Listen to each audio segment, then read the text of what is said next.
ಧನ್ಯವಾದಗಳನ್ನು ಅರ್ಪಿಸುತ್ತಾ ಈಗ ಪುಸ್ತಕದ ಕುರಿತು ಮಾತನಾಡಬೇಕಾಗಿ ನಿಕೇತರಾಜ್ ಮೌರ್ಯರವರಲ್ಲಿ ವಿನಂತಿಸಿಕೊಳ್ತೇನೆ.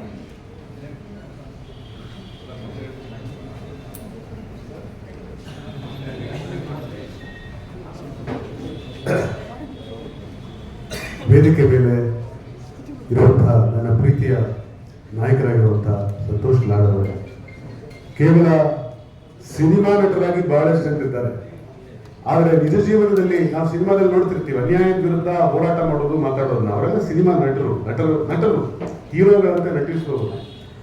ಆದರೆ ಸಿನಿಮಾದಲ್ಲಿ ವಿಲನ್ ಆಗಿಯೇ ಪಾತ್ರ ನಿರ್ವಹಿಸಿ ನಿಜ ಜೀವನದಲ್ಲಿ ಸತ್ಯದ ಪರ ಮಾತನಾಡುವ ಧೈರ್ಯವನ್ನು ತೋರಿಸುವ ನಿಜವಾದ ಹೀರೋ ಪ್ರಕಾಶ್ ಅಣ್ಣ ಅವರೇ. ನಾನು ಯಾಕೆ ಇದೆಲ್ಲ ಹೇಳಿದೆ ಅಂತಂದ್ರೆ, ಈ ಇಬ್ಬರು ವ್ಯಕ್ತಿಗಳು ನನ್ನ ಕಣ್ಣೆದುರುಗಡೆ ಕೂತಿದ್ದಾರೆ.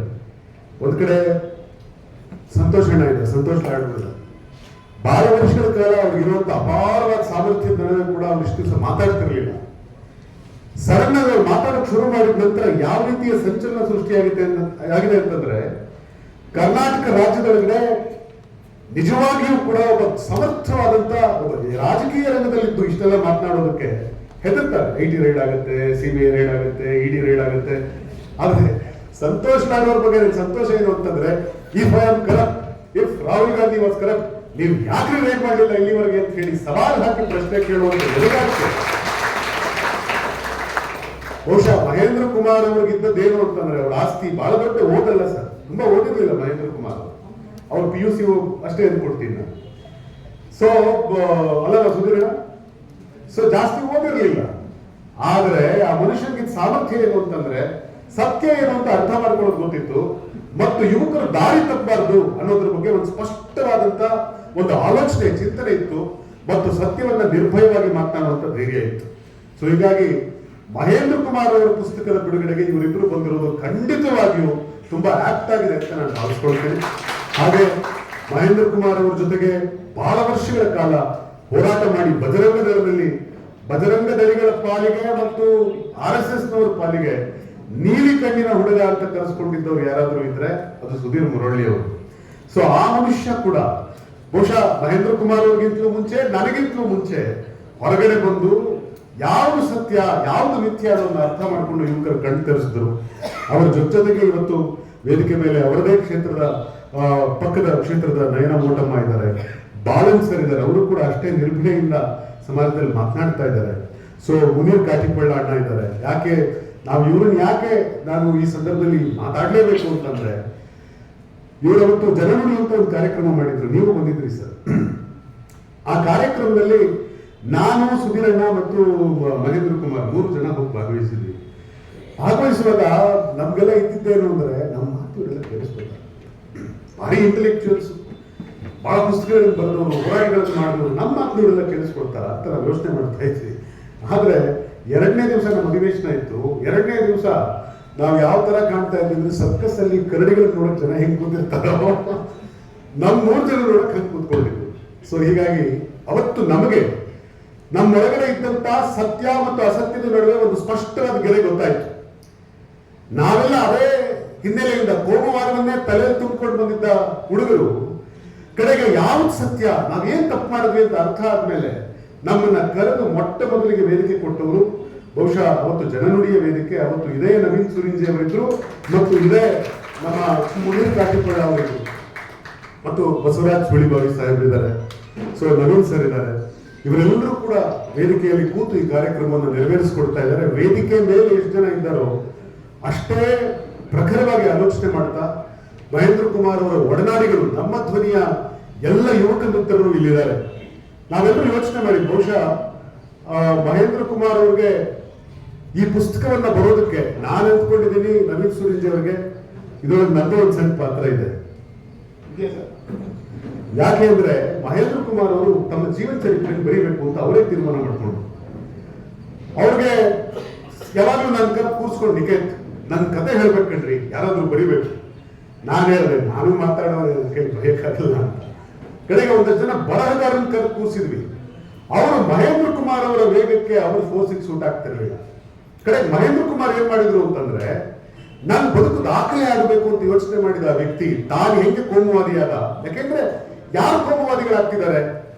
MLA ಗಳ ಮಕ್ಕಳು ಯಾರು ಕೂಡ ಕೋಮುವಾದಿಗಳಾಗ್ತಾ ಇಲ್ಲ, MP ಗಳ ಮಕ್ಕಳಾಗ್ತಾ ಇಲ್ಲ, ಮಂತ್ರಿಗಳ ಮಕ್ಕಳಾಗ್ತಾ ಇಲ್ಲ. ಯಾರೋ ಒಬ್ಬ ಬಡ ಕುಟುಂಬದಲ್ಲಿ ಹುಟ್ಟಿದವನು, ಮಧ್ಯಮ ವರ್ಗದ ಕುಟುಂಬದಲ್ಲಿ ಹುಟ್ಟಿದವನು, ಇವರು ಹೇಳುವಂತ ಬಣ್ಣದ ಮಾತಿಗೆ ಬೆರಗಾಗಿ ಆತ ದೇಶ ಸೇವೆ ಅಂತ ತಿಳ್ಕೊಂಡು ಹೊರಗಡೆ ಬರ್ತಾ ಇದ್ದಾರೆ. ಆದ್ರೆ ದೇಶ ಪ್ರೇಮ ಅಂದ್ರೆ ದ್ವೇಷ ಪ್ರೇಮ ಅಲ್ಲ.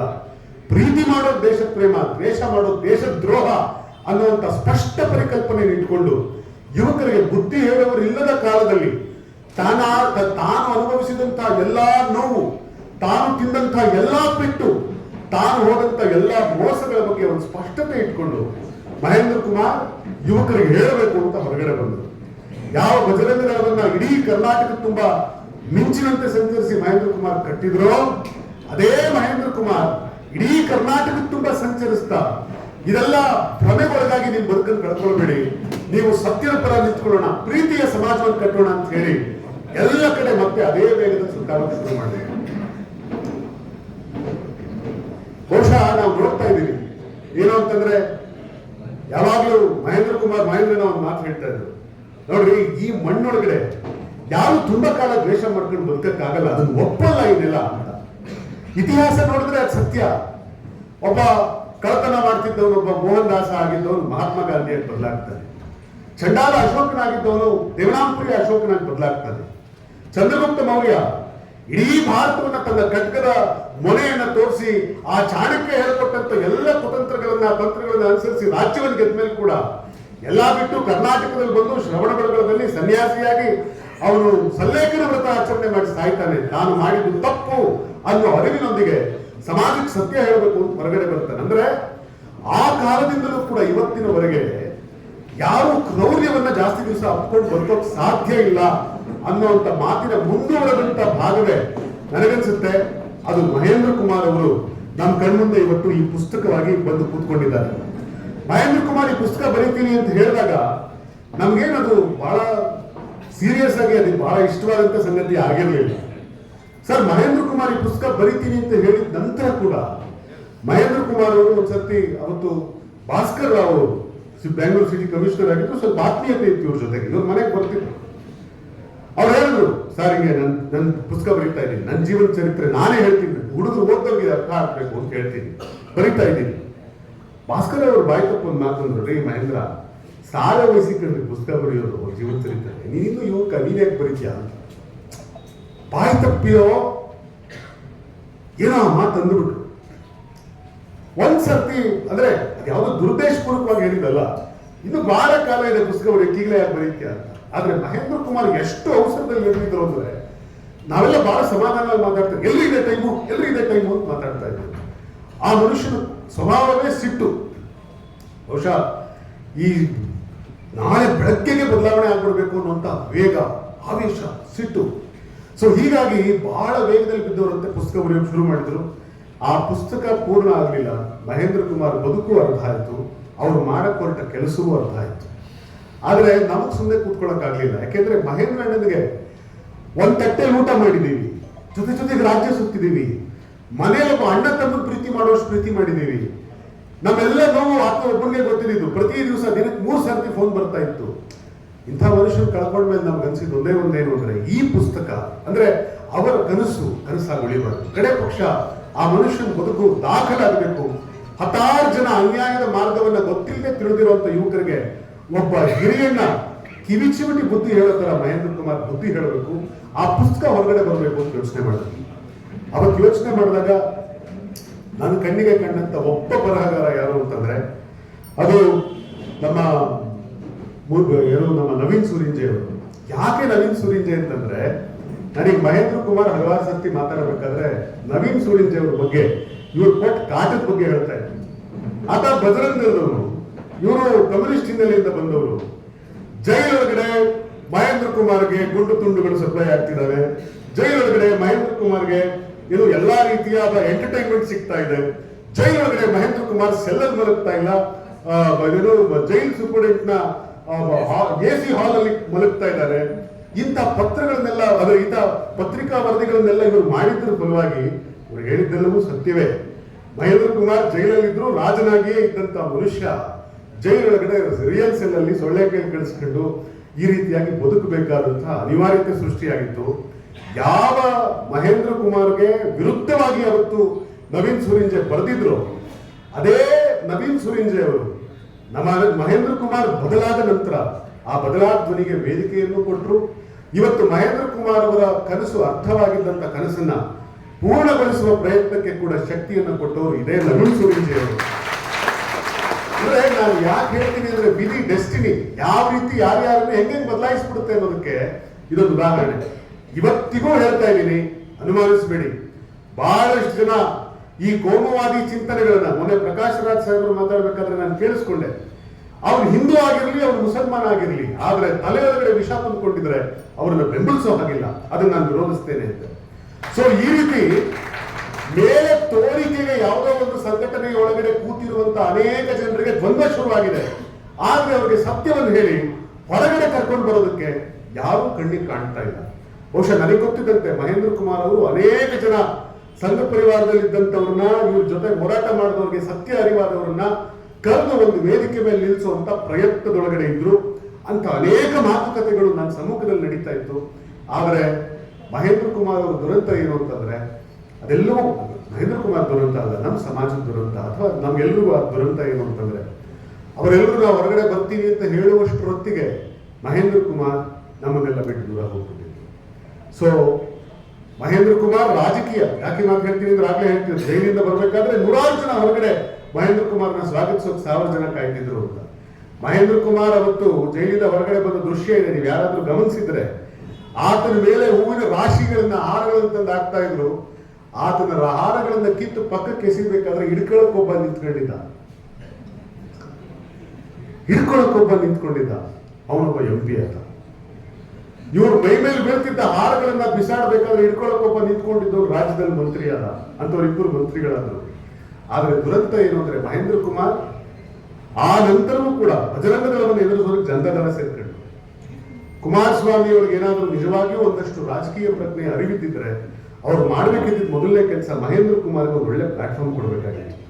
ಆದ್ರೆ ಅವರ ರಾಜಕಾರಣ ಸೈದ್ಧಾಂತಿಕವಾಗಿ ಇನ್ನೊಂದು ಸಿದ್ಧಾಂತವನ್ನು ಎದುರಿಸುವ ರಾಜಕಾರಣ ಆಗೇ ಇರಲಿಲ್ಲ. ಆದ್ರಿಂದ ಮಹೇಂದ್ರ ಕುಮಾರ್ ಅವರು ತಮ್ಮೆಲ್ಲ ಶಕ್ತಿ ಸಾಮರ್ಥ್ಯಗಳನ್ನ ಹುದುಗಿಟ್ಕೊಂಡು ಅವರು ಸುಮ್ಮನಾದ್ರು. ಆ ನಂತರ ಮತ್ತೆ ನಮ್ಮ ಧ್ವನಿಯನ್ನು ಕಟ್ಟಿ ಮಹೇಂದ್ರ ಕುಮಾರ್ ಅವರು NRCCA ಹೋರಾಟದಲ್ಲಿ ಮುಂಚೂಣಿಗೆ ಬಂದ ನಂತರ ಇಡೀ ರಾಜ್ಯ ಅವರನ್ನ ಕಂಡಿದೆ.